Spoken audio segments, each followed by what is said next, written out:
You ask Tiger to calculate. This deals with linear inequalities with one unknown.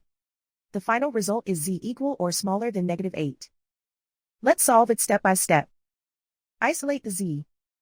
Multiply both sides by 2.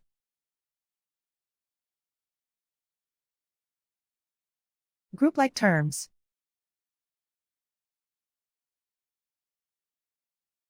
Multiply the coefficients.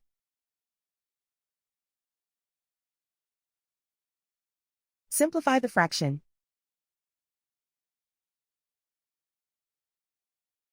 Simplify the arithmetic.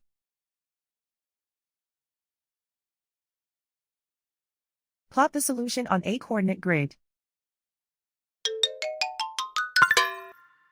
And so the final result is z equal or smaller than -8.